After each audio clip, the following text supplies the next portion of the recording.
How are y'all doing today? Nice. Hey, I'm so glad to be here. I'm glad that you are here with us as we are in this season of Lent. And who remembers what our Lenten sermon series is called? Letting go. Letting go. And what did we talk about last week? Letting go of what? Letting go of ego. We looked at the story of Joseph. And this morning, the title of today's sermon is Letting Go of the Scorecard. Now, I said that this series called Letting Go is all about opening your hands, not clenching your fist any longer, because we tend to hold on to things. We're human, and we all do this. And I believe that as we open our hands, as we open our hearts, as we let go of certain things in our lives, we will make space within ourselves to receive resurrection, to receive new life, which you're here this morning because that's probably what you want. You want the new. You want new life. You want the things that are dead and dying and decaying to be brought back to life, or you want something new to emerge. And so this series, Letting Go, it's all about preparing ourselves for what comes at the end of Lent, which is resurrection. But in order to get there, you have to go through a death, because you can't have new life until there's a death.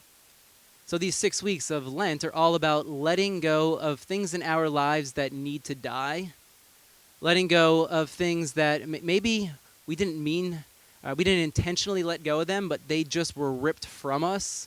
And so it's acknowledging the grief and the pain and the loss, because that's important as well. And we acknowledge it. And as we acknowledge, we make room within ourselves for resurrection. That's what we're doing here. And this morning, as I said, I want us all to let go of the scorecard. Now, what could I possibly mean by that? If you have your Bibles, you can turn to the book of Matthew. We'll be in chapter 20. And at this point in the story, Jesus is moving towards the cross, and he is telling a whole bunch of parables. Here's how this parable begins. The kingdom of heaven is like a landowner who went out early in the morning to hire workers for his vineyard. Who is familiar with this parable? Let's see what we can do with this one this morning. Now, if you are new to the game, if you are unaware or not sure exactly what parables are, a parable, it's a teaching method. And Jesus used this teaching method quite a bit. If you read through the gospel accounts, you will find many different parables. And a parable, it's a comparison. So if you notice what we looked at here, the kingdom of heaven is like this. When Jesus talks about the kingdom of heaven, he is talking about what does it look like for God's reign to be over the entire world? What does it look like for us to live within the reign of God? What does God's desire for this world look like? So there's a comparison. Jesus is telling a story that has characters and ideas and elements that would have been very familiar if you were alive in the first century, in order to talk about what does it mean to live under God's rule? What does it mean to live following God with your life? And in this story, the landowner, we could say, is like the God figure. Again, it's a comparison.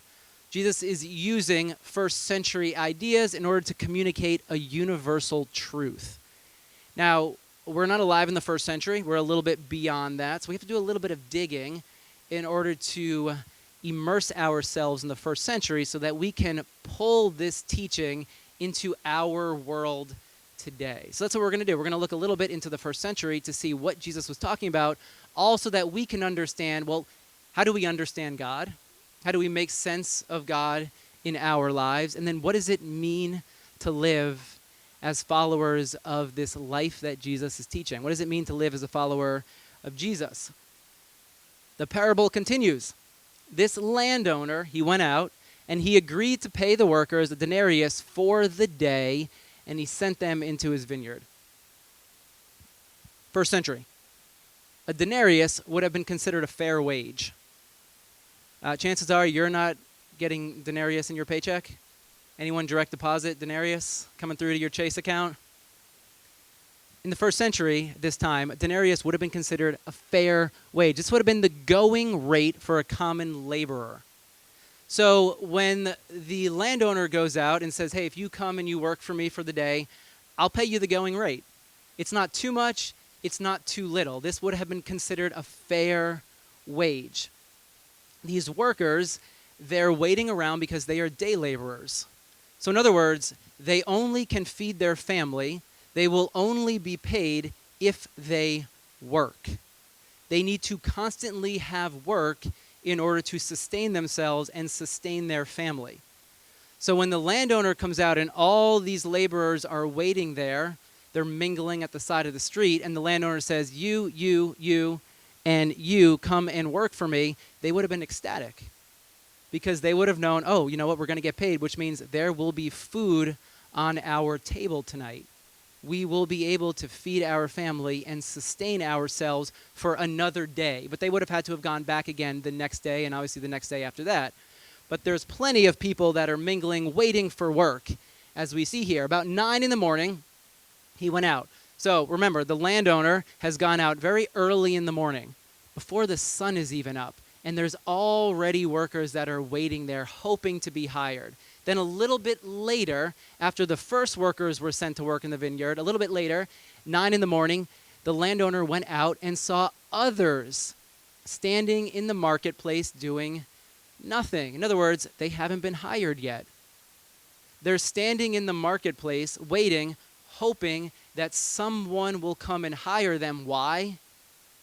Because they want to feed their families. They want to have enough in order to live and sustain themselves. And he told them, you also go and work in my vineyard. And I love this right here. I will pay you what? I'll pay you whatever is right. So they went.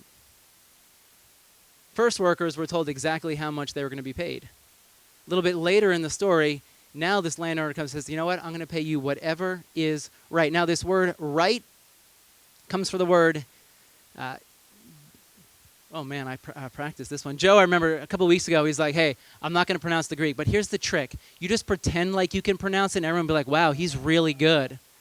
Dikaios, I think that's right actually. Dikaios, this is where the word right comes from, and it means justice. It's where we get the word justice from. The landowner goes out and says, I will pay you what is just. I'll pay you whatever is just. And the workers trusted because they went and they worked in the vineyard. Story continues.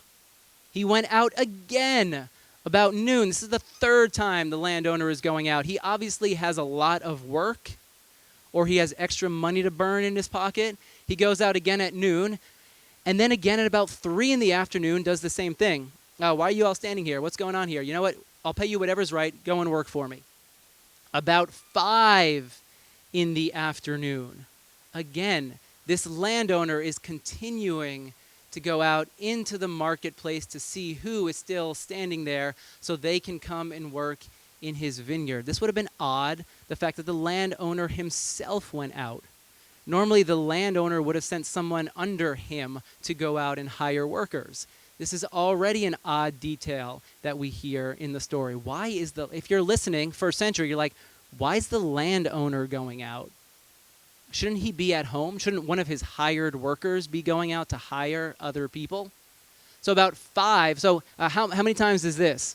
Early in the morning, 9, noon, 3, 5. The 5th time, went out and found still others standing around. And he asked them, why have you been standing here all day long doing nothing? Like, what's up with you guys? What are you doing here? Like, what's the deal? Why are you just standing here?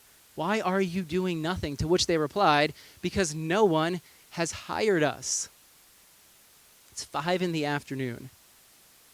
If you haven't been hired by now, chances are you probably would have gone home. So obviously there's some need here. There's some desperation. There's this hunger that these workers have. They're holding on to hope. I know it's late, but maybe, just maybe, someone will come and hire us even for an hour and give us a fraction of what the other workers are making. And so he said to them, "You also go and work in my vineyard." Now, when evening came, the owner of the vineyard said to his foreman, "Call the workers and pay them their wages. But here's what I want you to do. Let's not do it the normal way. Let's begin with the last ones hired and going on to the first. So here's what I want you to do. I want you to line everyone up, and the ones who came in at 5 o'clock, I want you to pay them first. The ones who came in early in the morning, I want you to pay them last." Now, as I was growing up, my grandfather owned a farm, and I remember how it was every single Friday evening. All the workers who had worked in the farm throughout the entire week, they would line up. And my grandfather, he'd be at a table, and he would pay all the workers as they would come walking through the line. Friday evening, I have never seen people so happy because they were getting paid. They had worked all week. Now they had some money in their pockets. So just think about this. It's the end of the day. All the workers are lining up. They would have been filled with excitement. They would have been enthusiastic in the sense that, okay, we worked. Now we are going to get paid. Now we can go buy Diet Coke. We can go to Jimmy's Chicken Shack. We can do whatever we want to do with this money. We can now go home. We can show our families we have made money. So the excitement level is up here at this time because all the workers are about to get rewarded for their hard work. And then watch what happens. The workers who were hired about 5 in the afternoon, they came.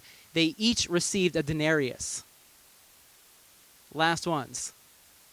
The ones at 5, they worked about an hour. They received a denarius. So when those came who were hired first, they're like us. They're normal. They expected to receive more. You ever been there before? I remember one time I had a friend, and he asked me, "Hey, I'm going to be away. Can you please come and teach for me for a little bit? I need you to teach about 2 hours. Just come in and teach. Here's the material, and it's going to go great." And I said, "Sure, not a problem."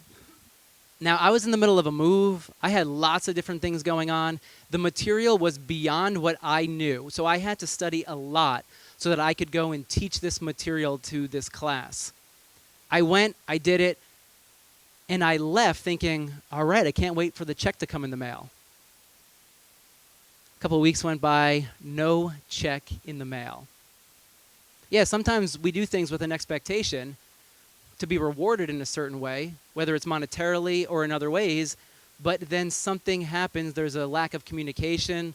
Like we had no understanding about how much I was going to get paid. That was all in my head. But yet sometimes there is an understanding. We have this expectation, and then we don't see the reward of that which we have been expecting. How does that make you feel inside? I mean, think about these workers here. They're seeing those who have worked an hour be paid a denarius, and then they come up to the front of the line. Each one of them also received a denarius. How do you think this went over? When they received it, they began to grumble against the landowner.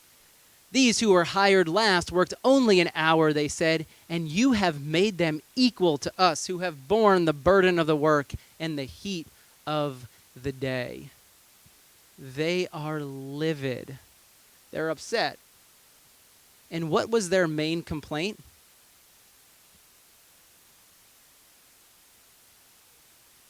You have made them equal to us.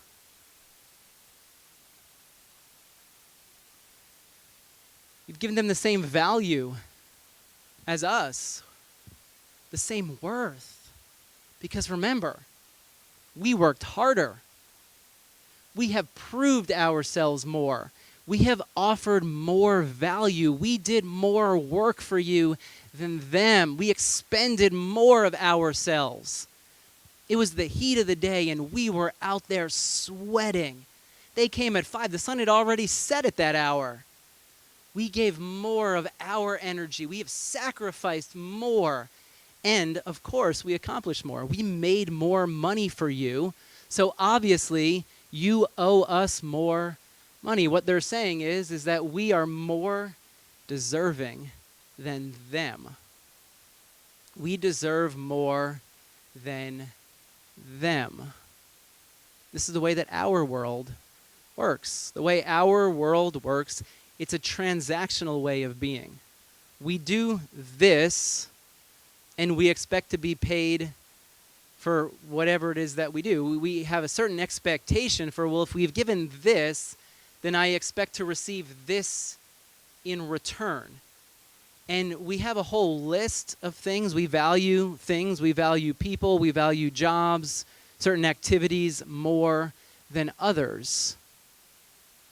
We're more deserving. Look at what we have done. Look at how hard we've proved ourselves. We went to school for this. We did all of this. And now you have made them equal to us. You have given them the exact same reward that you gave us. See, what Jesus is teaching here in this parable is that God's world works very differently than our world. We keep score.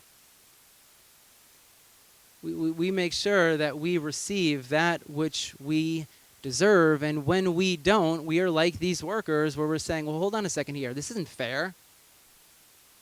This isn't fair.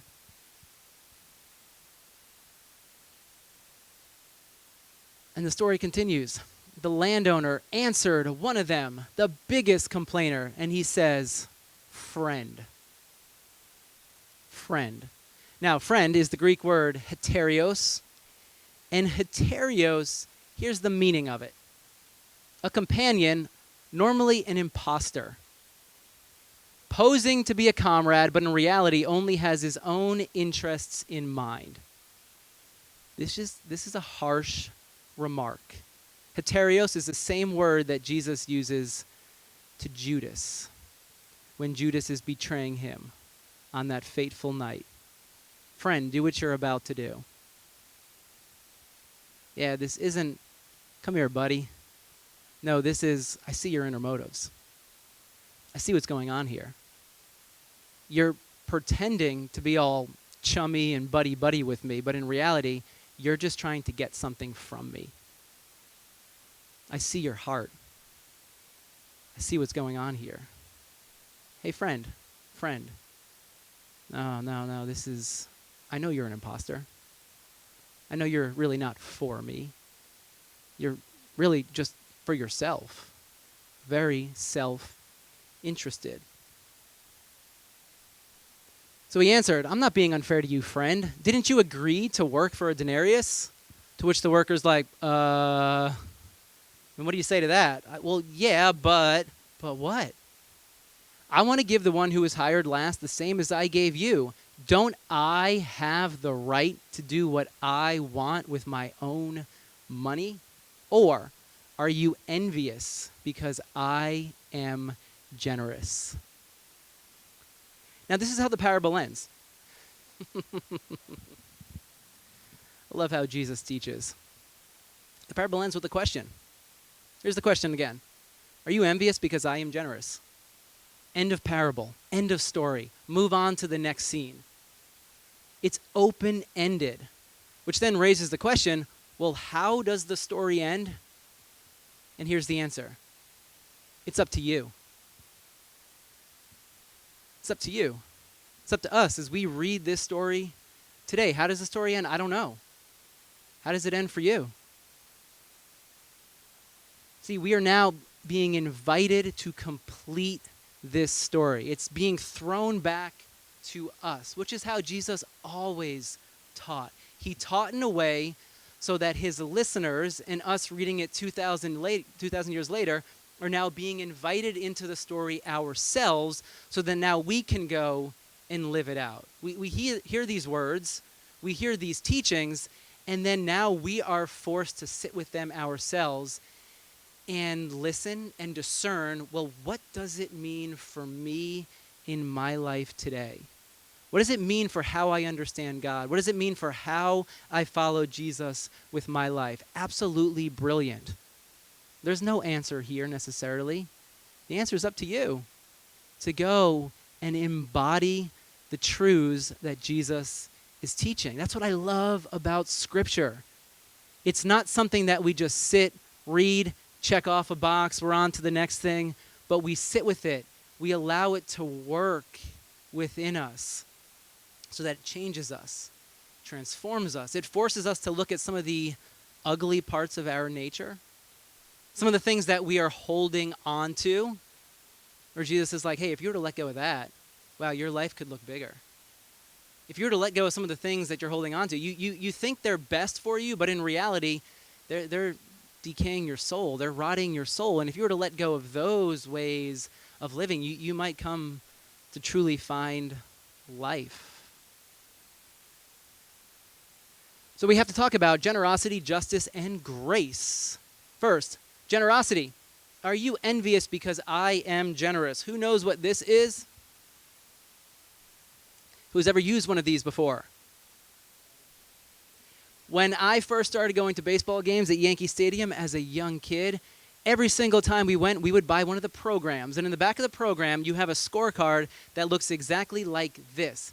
And I remember I would mark that scorecard up the entire game. So if this guy got a single, you drew one line, stolen base, you marked to see how well the pitcher's doing. Then at the end of the day, you can look at that scorecard and you would know exactly how well or poorly each player performed.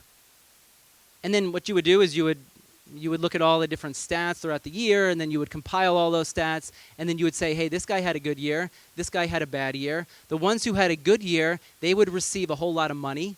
They would get the good contracts. But if there were players who had poor years because they didn't get many hits or home runs, RBIs, or the pitchers didn't perform well, they would be let go, or they would not receive a contract. It's how baseball, it's how sports, it's how much of our world works. You perform well, you get this. And we're constantly being graded. We all have metrics that we use to analyze ourselves and others. These metrics, sometimes like here on the scorecard, they are visible, they're right there in front of you, but then we all have hidden metrics that we use. We're constantly comparing ourselves to others. We're comparing ourselves now to who we were 5, 10, 15 years ago. We have all these metrics all the time swirling around in our head. And the better you perform on those metrics, the more deserving you are. But if you don't perform as well with those metrics, then you consider someone else, yourself possibly, to be less deserving. And the thing about being human is that we're always trying to rig the game for ourselves. Have you ever noticed this? We try to rig the metrics in a way where we come out on top. Anyone else do this, or am I alone in this one? So as we begin comparing to other people, we're like, hey, look at my metrics compared to theirs. Of course I'm more deserving than them. See, the landowner, he has no scorecard. The landowner is like, yeah, I understand that they came at the end and that you worked harder. I get all of that. I know how it works. I know how the world works. Of course, he's the landowner. He has money. He knows other people who are in his position. So yes, he knows how our world works, but still he doesn't keep a scorecard. But instead, he has this generous way of being. And what happens with this parable is we are now being invited to throw away that scorecard and to live as people of generosity. To live with, yeah, there's these metrics, but, sometimes you defy the metrics. And sometimes there's people who aren't as deserving, but you're generous to them anyway. You're a little more graceful to others. So when we talk about this parable, at the heart of it, it's a question of generosity. Will we embody the type of generosity that we see on display with the landowner? Now we come to the word justice. Remember that? I will pay you what is just, what is right. I was going to say the Greek word again, but then I forgot it. So I will pay you what is right. Dikaios. Yeah, there we go. We got it. I will pay you what is right, what is just, not what is fair. Yeah, it's a hard one for us because sometimes life doesn't seem fair. I get it. Yeah, we've all been there before. Maybe you're there right now. Doesn't seem fair. Why do I have to go through this and they don't have to? Why haven't I been rewarded? I mean, look at how much I've done. I mean, this is really, really big in religious circles. Look at how much I have done for God. Of course, God is going to reward me. Look at what they've done. They haven't done anything for God, yet their life is more blessed than my life. I have sacrificed more. I am a bigger follower, a better follower of Jesus than them. So shouldn't I be rewarded for my sacrifice? But in reality, I'm just left with this. Yeah, we all have this fairness, but the landowner, I will pay you what is right. And remember, this word comes from justice. My Hebrew professor has the greatest definition that I have ever heard of justice, Dr. Widbin, and he says justice, or mishpat, which is the Hebrew word that we find in the Old Testament for justice. It's the word that is used to mean society in Scripture. I love it. When we talk about justice, we are talking about society. All of us together, living together in harmony, creating a world together. So justice is the powerful dynamic embedded by God in creation's design that makes the world a life-giving and a life-sustaining place, and I would add, for all people. So at the heart of this parable, we're talking about generosity, but we're also talking about justice. And together, all of us creating a world that is life-giving and life-sustaining for every single person, which then raises a few questions for us. Would being able, let's actually start. Before we get to the questions, hold on, let's go back to this slide. Remember, this was one detail we talked about earlier. If a day laborer wasn't hired, they may not be able to feed their family. So remember, no work, no food. So for those who are still mingling at 5 o'clock, the chances of them being able to feed their family that night, they were dropping pretty rapidly throughout the day. But then they get hired, which means they could then go and feed their family. So here are the questions for us in relation to justice and this whole idea. Would being able to feed one's family be a good thing? Yeah. Is others' lack okay because they didn't prove themselves? See, we all agree that if someone can feed their family, well, that's a really, really good thing. But then we have some workers who begin grumbling because, hey, they're getting paid, but they didn't work as hard.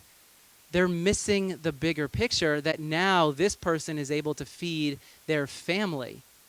Which then this other question, well, is it okay? Is it okay for others to go hungry?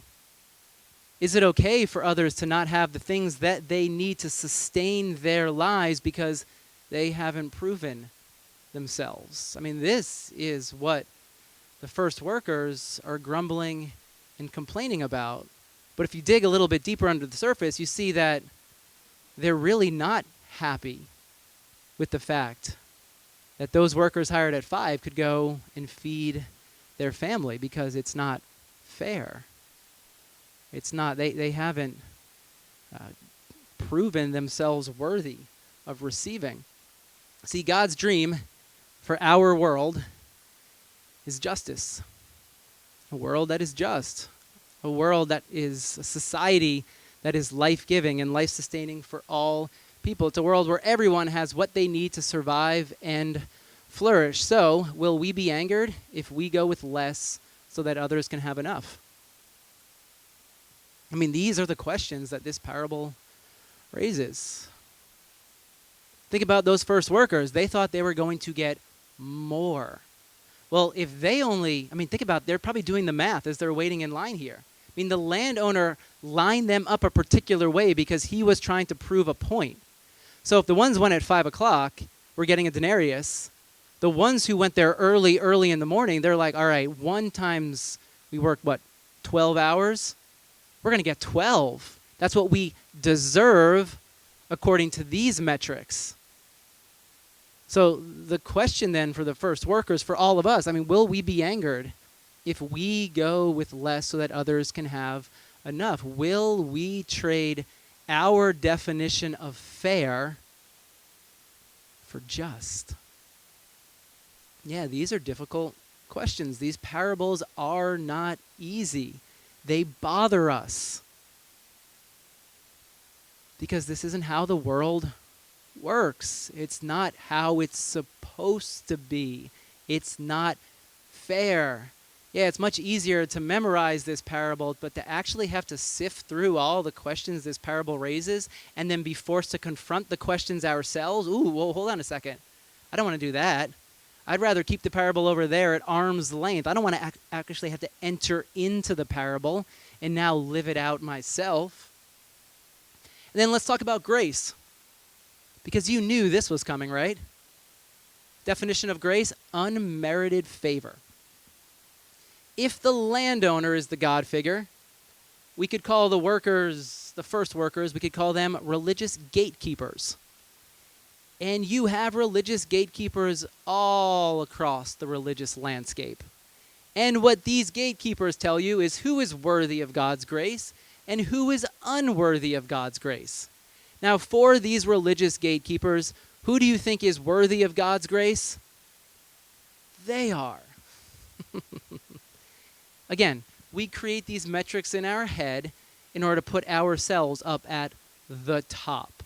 The religious gatekeepers also would have said, or rather they would shrink grace, or they would shrink the favor of God. Remember, think about these first workers. They don't deserve that. So they're shrinking the generosity of the landowner. But then you have the landowner who actually expanded grace. This happens all the time. You have people who want to shrink God's grace down and make it only for some people who do certain things and perform particular ways. But then you have a landowner, you have a God who's like, whoa, whoa, whoa, my grace is boundless. My favor, my love, it's for all people. And honestly, it's not based on merit. Like, you come up with all these ideas and all these ways that you try to rig the system, but in reality, there's just most likely something going on that you're uncomfortable with. And so it makes you feel better about yourself when you're in and others are out. It kind of calms some of the fear, some of the anxiety, and some of the question. But the landowner's like, whoa, that's not how I work. My grace is actually for all people. It's boundless. I mean, think about it. How many times did the landowner go into the market? 5 times. 5 times. So what was this grace based on? Oh, there it is. Need. How many of us could use some grace in our lives? Yeah. How many of us, we feel like we've blown it? Yeah. We carry some shame around with us. We have some things in a suitcase that we drag behind us that we wish weren't true about ourselves. Yeah, I mean, when it comes to grace, I mean, honestly, we're all on equal footing. We're all right there. What was this grace based on? Need. It was based on hunger. Think about those workers who were waiting in the marketplace throughout the day. They could have given up. They could have left. But they stayed there because there was this hunger, this desire, this hope that they kept holding onto. The grace, it was this reliancy on someone beyond themselves for what they needed. And that places us all on equal footing. Because sometimes we all need someone beyond ourselves that can come and put us back together. That can come and speak words of blessing and affirmation over us, telling us, I know where you've been. I know what you've been through.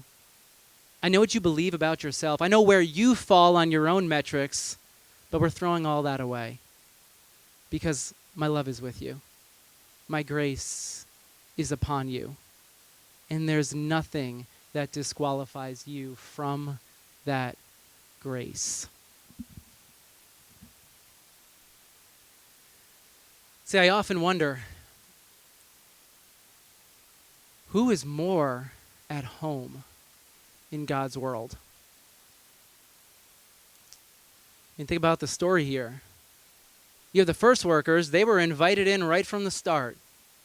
But are they really at home in this world? And sometimes we have these religious gatekeepers. They do all the right things, go to all the right places. But are they really at home in a world of grace and mercy and love? A world where the scorecard is thrown out? See, for following Jesus is a true follower of Jesus, someone who holds all the right beliefs up here and has all the proper scripture memorized and can answer all the questions the right way and has their theological furniture arranged in the proper ways up there in their head, or as a true follower of Jesus, someone who pursues a way of being in the world. Follow me and you will come to find life. Follow my teaching. Yeah, is a true follower of Jesus one who pursues love, forgiveness, mercy, justice. Jesus was not walking around giving Torah Bible studies. He was inviting disciples, followers, into a way of being. And his promise was, if you embody these teachings, you'll find life. If you embody these teachings, your life will be changed. If you embody these teachings, and they're difficult, and they're messy, and they're hard, yes. And it's not a straight up and to the right path. There's mountains and valleys and regression and steps backwards and leaps forward. Yeah, it's all mixed in there together. But if you point your face in this particular direction and begin pursuing this way of being, you'll find that what you're looking for. You'll find the life that you truly desire, a life of the Spirit. So we end this parable. Well, don't I have the right to do what I want with my own money? Are you envious because I am generous? It's open-ended. It's now our opportunity to embody this parable, to carry it forward and to ask ourselves, all right, what does this mean for me? What does it mean about how I view God, about how I understand myself? What does it mean for how I treat other human beings? What does it mean for how I view my fellow human beings, especially those who don't perform well on the internal metrics that we all carry within us? See, does generosity, and this is the final question, does generosity, grace, and justice, does it lead to grumbling or does it lead to joy? My hope for you is that it would lead to joy. That when others receive what they don't deserve, it's a good thing. When you receive what you don't deserve, it's a good thing. So may your heart be filled with joy. May you see the grace that is upon you. And may that transform you. May you be filled with hope. May you embody a life of generosity. And may you give your life to creating a world of justice, where all people have what they need to flourish and survive.